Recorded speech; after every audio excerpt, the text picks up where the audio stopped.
花儿开得妖娆。女儿心事又有谁知晓？问天无语，月儿笑。花月相望人寂寥，痴情人得不到也忘不掉。寒雨过，夜未央，天出现一丝光亮，牧笛箫声起，山河岁月催人老，一腔深情无以报。这一世风雪路途遥，相濡以沫是骄傲。来世再相约，庭前花朵记得我，到底是一世的情未了。来世再相约，庭前花朵记得我，到底是一世的情未了。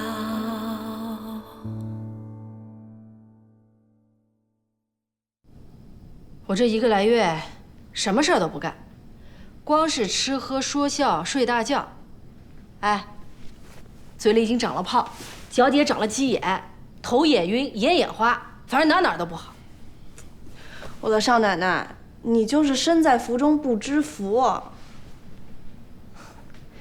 春杏儿，我呀就是个贱命，就得要累着苦着，被人骂着埋怨着，我这心里才舒坦。那你也别着急了，说不定过几天，二爷四爷熬不住了，就会回来求你了。我能不着急吗？我就怕我重新大权在握的时候，这赵大人已经让人入股机器织布局了，我就彻底没戏了。那你想怎么办？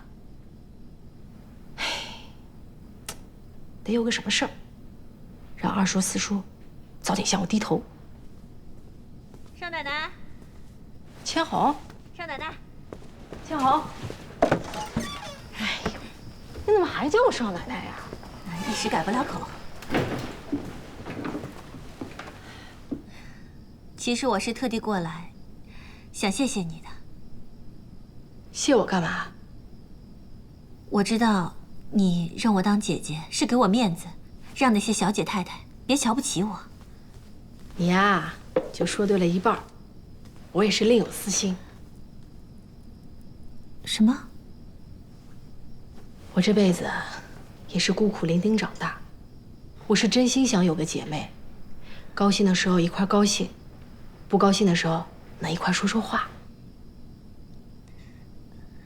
但是你不嫌弃我的身份吗？我能比你高到哪儿去？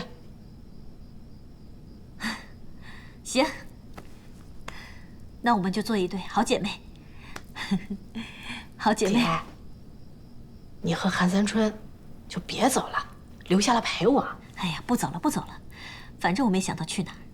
再说，你现在是我妹妹，谁敢再拿脸色给我看啊？你那么厉害，把人家巫医都给吓哭了，谁敢拿脸色给你看呀？哎，谁让他嫌弃我？姐，这有时候吧，我还真要劝你两句，你说话做事还真得注意点儿。我怎么了？就比如你这打扮，打扮？我打扮怎么了？不好看吗？好看，但就有点太好看了。你说我的打扮，你过来。我还要说你的打扮，你的衣服多久没换过了啊？你这样子怎么可能吸引到男人啊？你别忘了啊，我是个寡妇。寡妇就寡妇呗，寡妇不可以打扮得漂漂亮亮的吸引男人啊。你是我的妹妹，我才会这么劝你。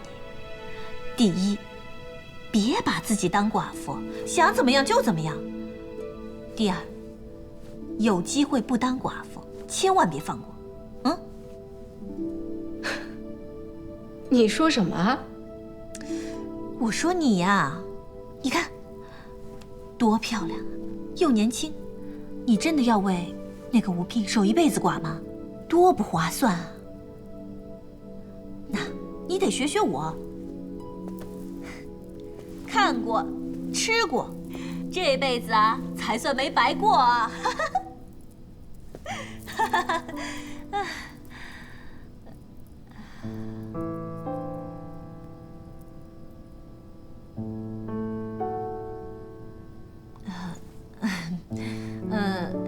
时间不早了，我先回去了。我刚刚说的话，你自己琢磨琢磨一下，啊？我走了。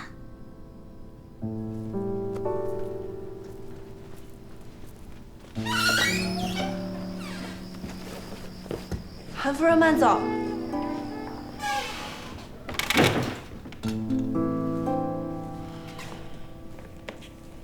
这个钱红也不怕被拉出去陈塘。嗨，他也是为了我好。你会像他说的那样吗？不会。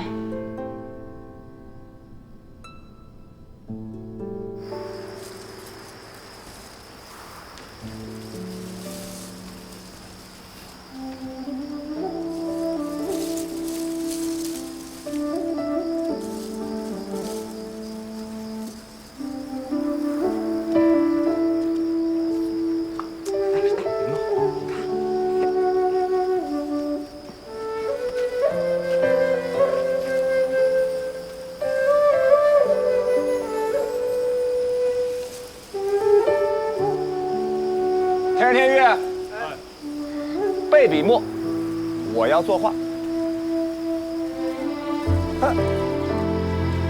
画画？少爷这是什么意思啊？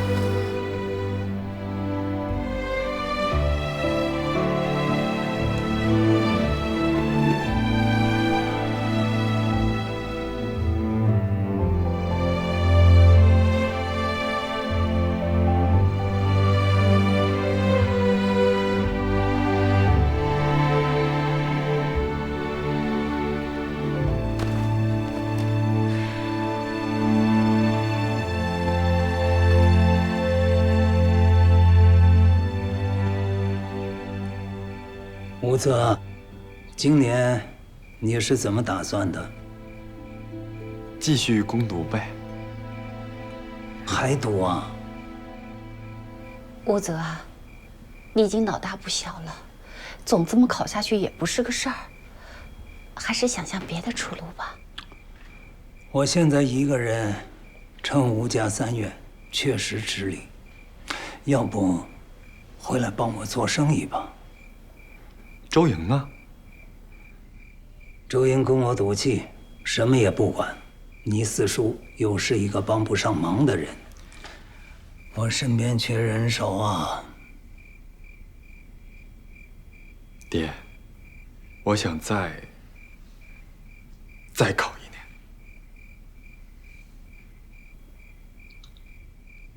年。我怕你不是这个命。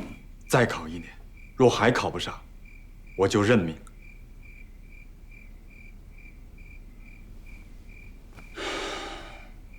行吧。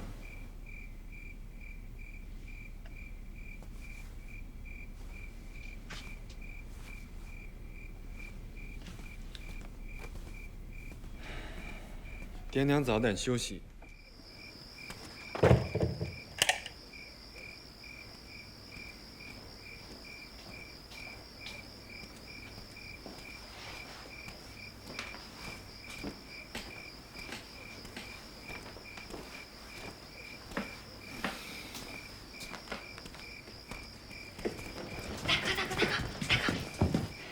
小妹，啊，给爹娘请安。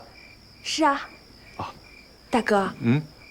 你最近见到他了吗？啊，见到了。那他……小妹，他呀，现在脑子里面都是在想怎么开这陕西机器织布局的事儿，其他的还来不及考虑。哦。哎，不过没关系啊，小妹，等织布局办成了，此事还能再议。快去请安吧，我回去了。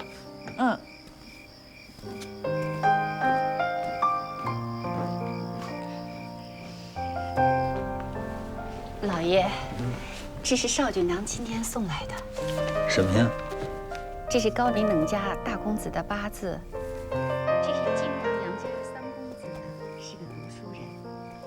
这个是4哥赵家的儿子，冷家的这个呢，比吴姨大3岁，人又非常的老实踏实，两个人的八字呢也合适。将来如果我们两家结亲，生意上也可以彼此照应。吴姨也不小了，17了，该嫁人了。行啊，这一切你来操办吧。谁要跟我过招？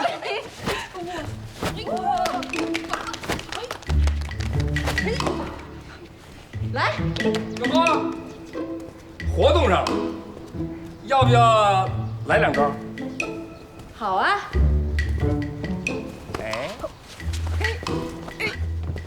哟呵，还行，功夫没撂下。怎么着？上街去还能挣到钱不？哪？哎，要不咱们父女俩一走了之吧？现在走啊？吴信也死了几年了，东院也不缺钱了，你对活的死的也都有个交代了。再说了，吴家那2个老的也不怎么待见你，现在不走更待何时？少奶奶，少奶奶，福来，怎么了？你猜谁来了？谁？图尔丹来了。他在哪儿啊？二叔把他请到了六船厅。哎，我也去。张管家，张管家，少奶奶，哎，你不能进六船厅啊！为什么？我们老爷正在见一个重要的客人。我知道图尔丹嘛，我朋友。哎，不能进啊，少奶奶。二爷四爷有话说，你以后不能进六船厅了。这是什么混账话呀？佟老板，我来介绍一下，这位就是我的4弟吴卫全，吴家的中院，归他掌管。涂老板幸会。幸会。周颖呢？他为什么不来见我？啊，周颖已经不是吴家的大当家了。不是大当家，还不能见人吗？哦，那倒不是，只是他的身份不宜抛头露面。是。我已经走了几千里路，就为见他而来，他却躲着不见面。不让我进，我还偏要进。不能进，不能进！真不让进！拦住他！你给我拿来吧你干什么呀？这是我的账本。不让我进啊！那我就一不小心扔水缸里了。我求你了，我求求你了！这！二爷四爷传令，请东院少奶奶到六船厅见客。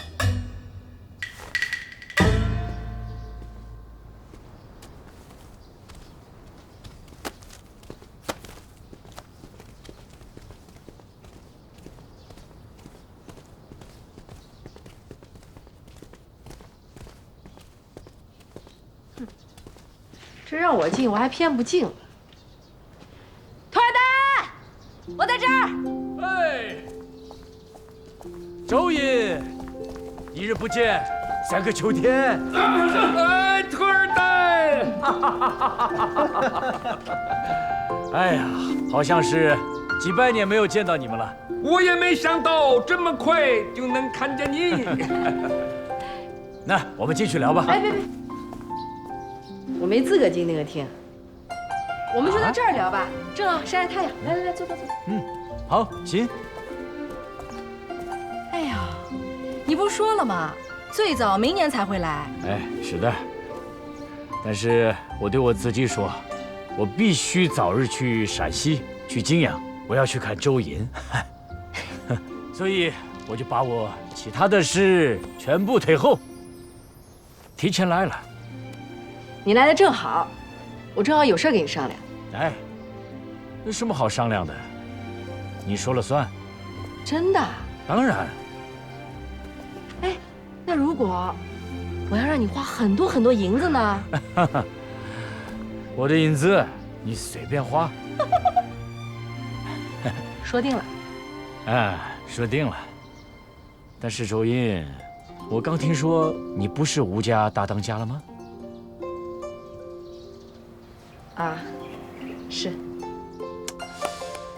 我都是冲着你，所以才把所有的生意都给你们吴家。所以如果你不管事了，哎，我可有点不放心。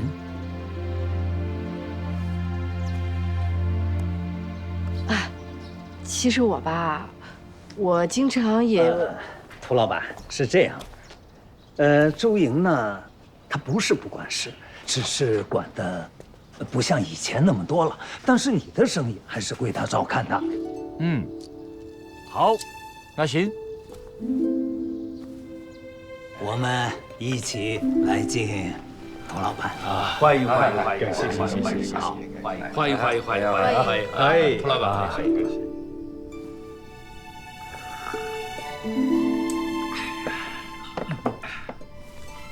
来，吃点吃点。涂老板，这一次来我们泾阳，打算停留几日啊？谢谢。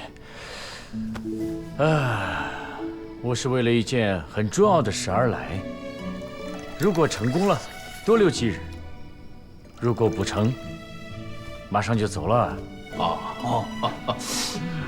不知涂老板是什么事儿啊？不妨说出来，也许我们吴家还能帮上忙呢。是啊，你愿意帮忙吗？愿意啊。啊，可一定要说话算数。哎呀，这一点你放心，我们情商说话向来算数。是的，是的。那我可就说了，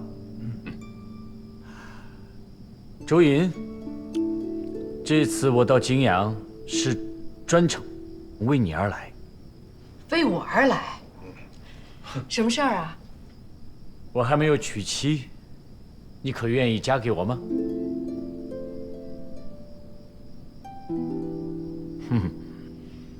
抬上来。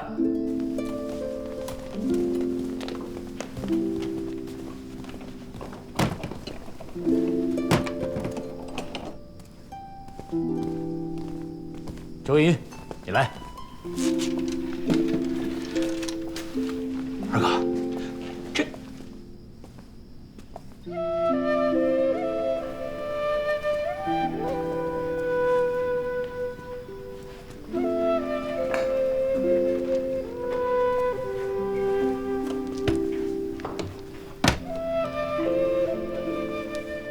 这2万两黄金是我的诚意。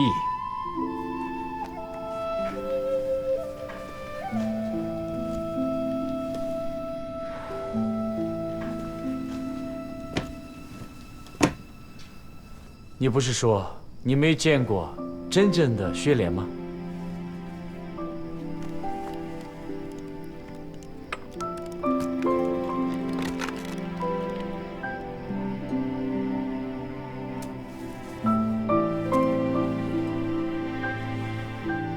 这朵薛莲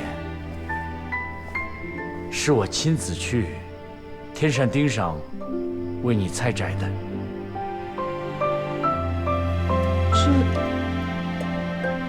就为我一句话？不，为我对你的一片心。老四，来人！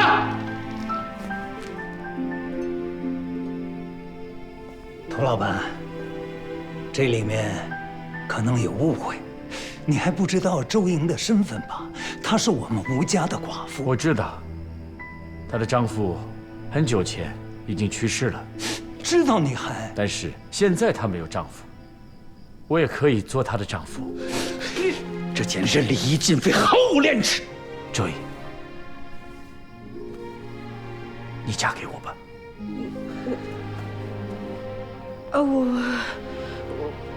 我现在脑子很乱。福来，给我酒。快！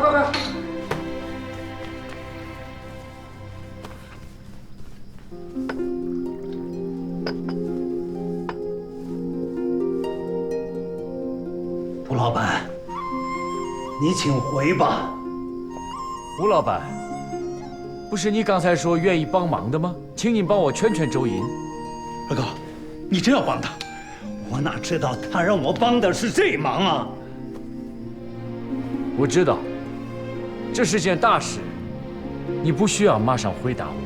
反正我在金阳还要待上几天，但是我希望你可以给我幸福和开心。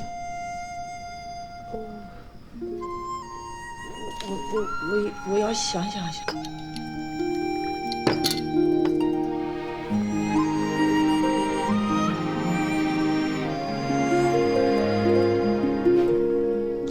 那我就等着你回答我。酒喝够了，话说完了，我走了。把这臭路西瓜拿走！老四，二哥，应该立刻把他赶走。老四，我们吴家的生意全靠涂尔丹，千万不能随便得罪。得罪了又怎么样？二哥，你看看，你们几个听好，刚才的事情一律不许外传，都散了吧。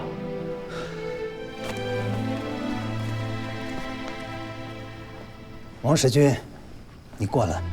二爷，找几个人把这金子看好。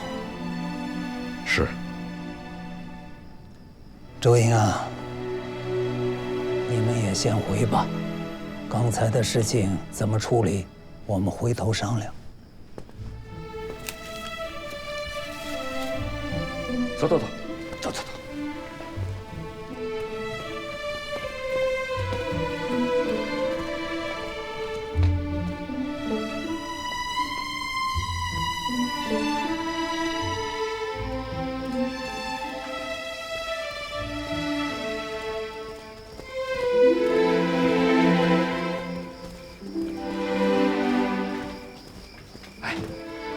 你是怎么打算的？你觉着呢？答应他呀？为什么呀？一出手就是2万两黄金，那比沈家可有钱呐。都这么多年过去了，只要一有机会，你还是想把我给卖了。我这不是为你好吗？好，咱就说这朵花。人家爬了这么高的山，把它摘下来，又大费周折带到泾阳，就这片心也不容易啊！人财两得，这是多美的事儿啊！四叔少奶奶，宴席这么早就散了？啊！哎，这是什么呀？别动！这是图尔丹的一颗心。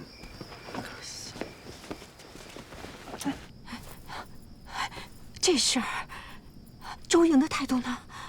他既没答应，也没拒绝。夫人，这事儿非同小可，你得赶紧找二爷、四爷好好合计一下。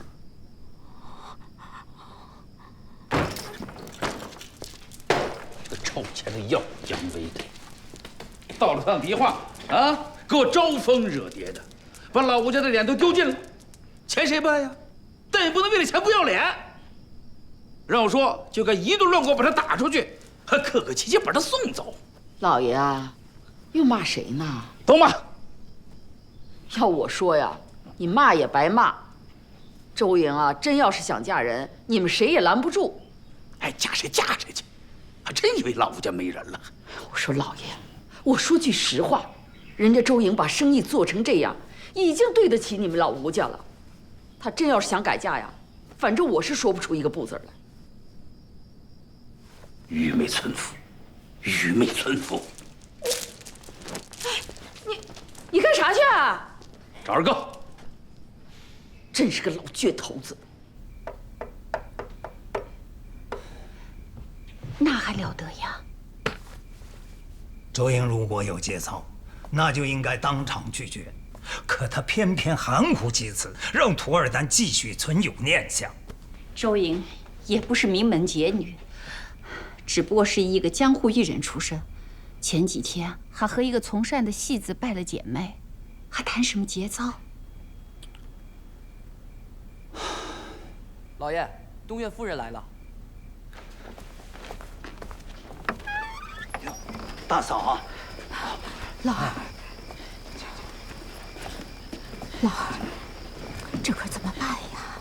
大嫂啊，你别着急，我正在想办法。哦，你请坐。哎，要不你跟老四发个话，跟那涂尔丹断绝往来，再也不准他上门。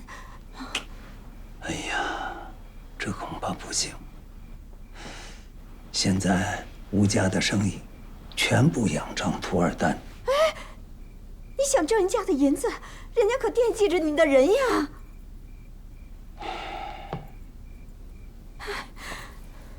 如果你大哥还在，绝不会让人家这样欺负。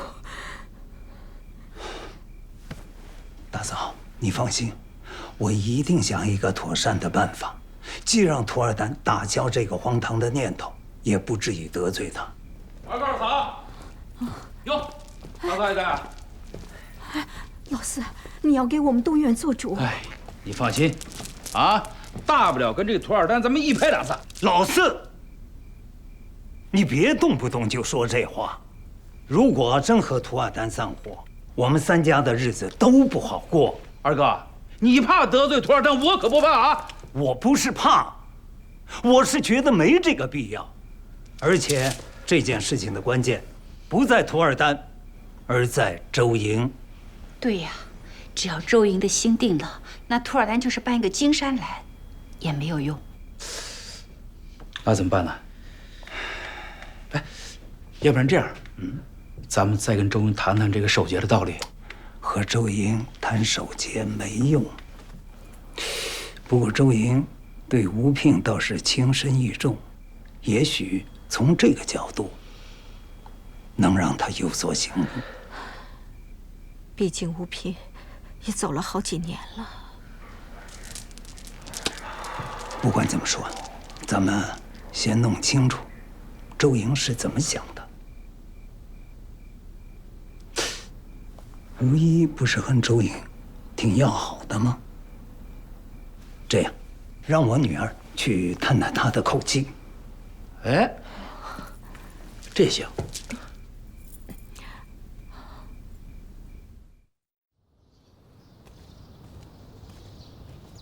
易小姐，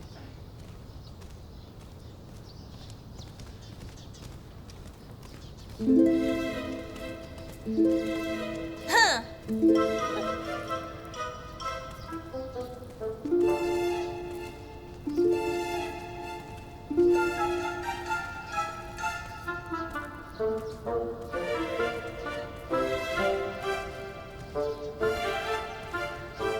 哼，我听说了，嫂子啊，哟，你也来了。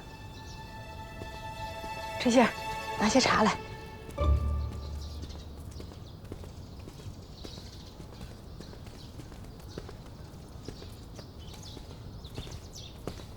你会离开吴家吗？哎呀，我现在心里乱得很。你真的要嫁给那个涂尔丹吗？我一直把他当朋友，当生意搭档，我从没想过嫁给他。那就好了，那你还乱什么？可这是2万两黄金，就是20万两白银。有了这些钱，我那机器织布局就可以办起来了。一个机器织布局，难道比你一辈子的幸福更重要吗？我们作为女人已经够苦的了，如果嫁一个自己不爱的男人过一辈子的话，那还不如去死呢。你呀，你是我的妹妹，我当然不愿意你守一辈子的寡，所以呢，我支持你去找男人，但是要找的话，要找一个自己爱的。如果不爱，别说是黄金万两，哪怕把金山送给你，你都不能嫁。不嫁？不嫁啊。但是如果你喜欢他的话，不管怎么样，你都要把他抓住。怎么抓？你要抓谁啊？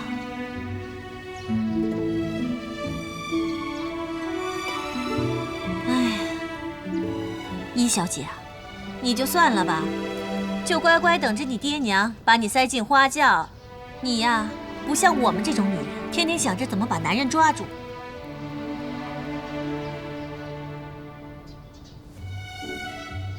哟，一妹妹，你这怎么了？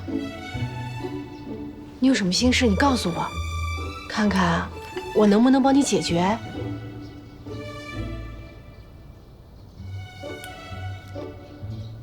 高陵冷家托人到我们家来提亲。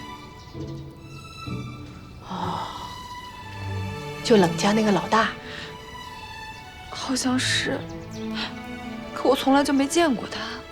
我倒是见过一次，跟他们家谈生意的时候，人还不错，相貌堂堂，人也正直。我不喜欢他。你都没见过，凭什么说不喜欢？很简单啊，他心里有另外一个男人。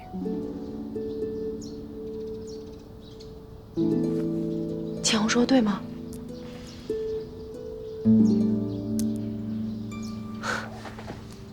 你告诉我，你喜欢谁了？你知道？我知道。他救过我。赵大人，他不好吗？好，很好，就是太古板了。他呢？他对你呢？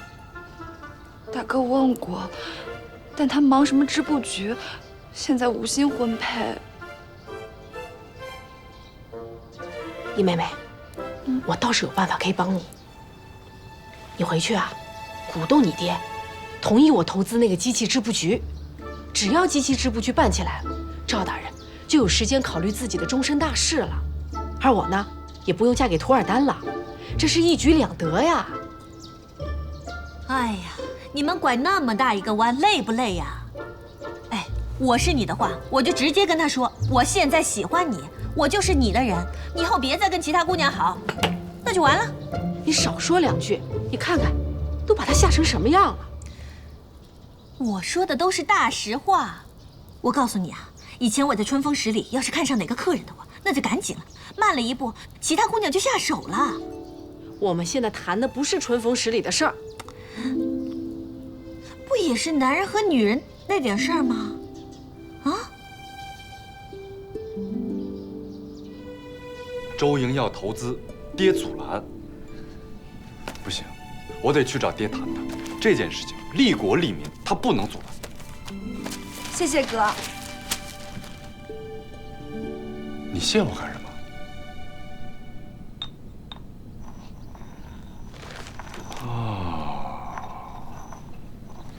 原来你是醉翁之意不在酒啊！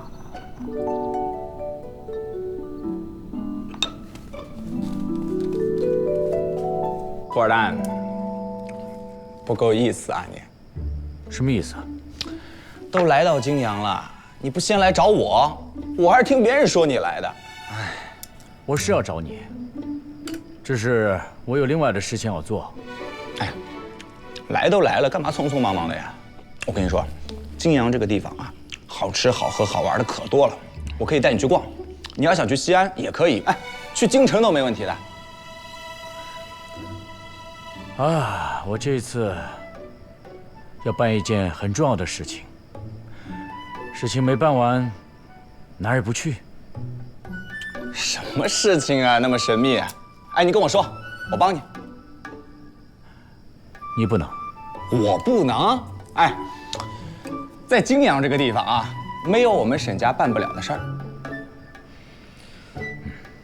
就算你能，你也不会帮我。土二蛋，咱俩是兄弟呀，你的事儿就是我的事儿，你说出来我一定帮你。你说。我不能说。哦，不把我当兄弟是不是？没有，不是这个。那不是你就说，你快点，你别让我着急，你快说快说。说啊！好，我要向周莹求婚。不是什么？我想娶周莹。你想娶周莹？嗯。不是，周莹，周莹，周莹哎，她是我的女人。周莹不是你的女人。我知道，但我的意思是，她现在不是我的女人，她以后也会是我的女人。现在她不是。我知道她现在不是。哎呀，我怎么跟你说呢？我这么说吧，我很喜欢这个女人，你知道的。我知道。对啊，那你不能那么做。你喜欢我就不能喜欢？如果你能让她幸福快乐，我不会打扰她。而且你喜欢是你的事，但是她不喜欢你。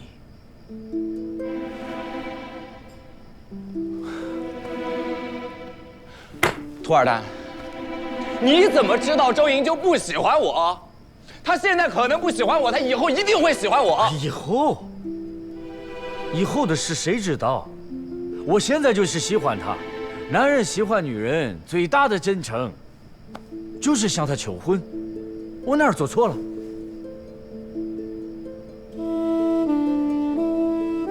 你没做错，你做的都对。我跟你说，从这顿饭开始，咱们俩不是兄弟，永远不再是了。走！是你让我说的。现在你要跟我绝交？你这不是出尔反尔吗？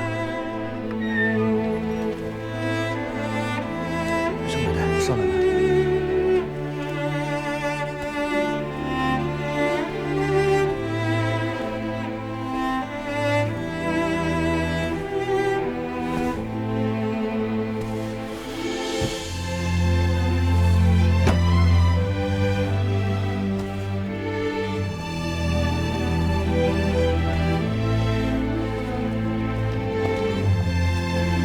少奶奶，沈家二少爷求见。请他进来。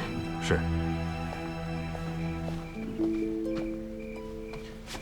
周莹，你是不是答应要嫁给土尔丹了？这跟你有什么关系？你千万别答应他，千万别！这凭什么不答应？人家可是送来了2万两黄金来。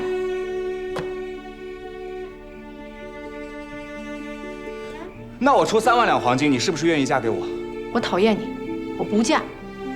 我出5万两，不嫁。10万，不嫁。你出多少钱我都不嫁。行啊，你爱嫁就嫁，但是我告诉你，甭管你这辈子嫁多少次，总有一天，我让你1文钱都不要，心甘情愿地嫁给我。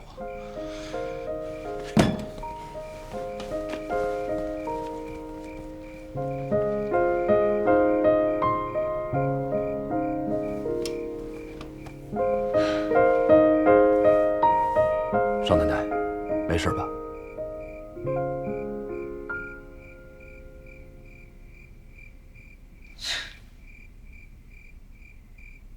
为什么土尔丹说送2万两黄金给我，我会感动？他说送3万两黄金给我，我却那么生气。也许沈少爷和土尔丹在你心中的分量不一样吧。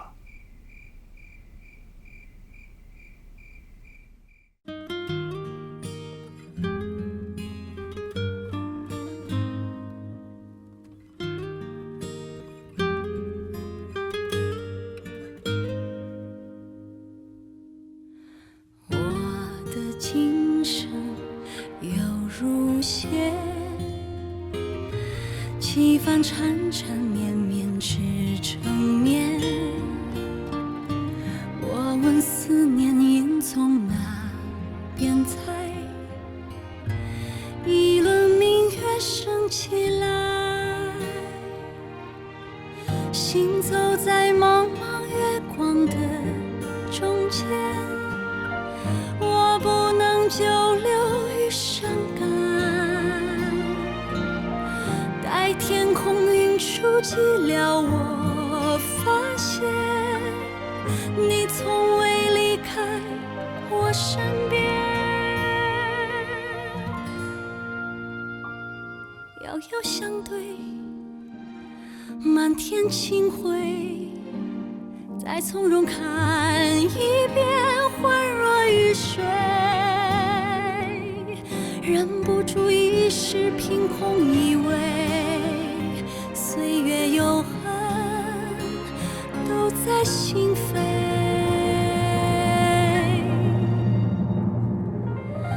独自在茫茫月光的中间，我不能久留于伤感，待天空云触及了我，发现你从未离开我身边。遥遥相对，满天清辉，再从容看一遍，恍若雨水，忍不住一时凭空以为岁月有痕都在心扉。行走在茫茫月光的中间，我不能久留于伤感，待天空云触及了我，发现